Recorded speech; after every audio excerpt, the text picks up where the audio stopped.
আমার ছাদ বাগানের করলা গাছ মাশাআল্লাহ প্রচুর পরিমাণে করলা হয়েছে, কিন্তু বৃষ্টির দিনে একটা সমস্যা, অনেক পোকা হয়।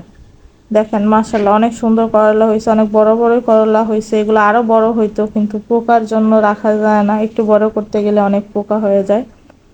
তো ভাবলাম আজকে কিছু করলা নিয়ে নেব, পোকা খাওয়ার থেকে নিজে খাওয়া ভালো। এজন্য কিছু করলা তুলতে আসছি, একটা বেগুনও তুলছি, বেগুন আছে আরো তুলে নিছি। মাশাআল্লাহ বেগুনের ফলন অনেক বেশি ভালো হয়েছে।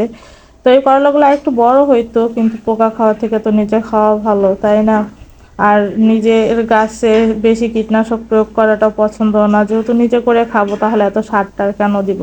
তাই এত বেশি কীটনাশক দেই খুব কম, সব সময় আর কি দেই না।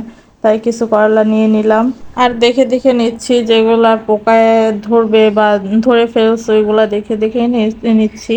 আরো কয়েকবারই করলা নিয়ে খাওয়া হয়েছে মাশাআল্লাহ, নিজের হাতে নিজের গাছ লাগানো, নিজের হাতে গাছ লাগানোর গাছ থেকে ফল পেড়ে খাওয়া, এর থেকে ভালো আর কিছু হইতেই পারে। ওই যে দেখেন এই করলাগুলো নিছি, এই যেগুলা।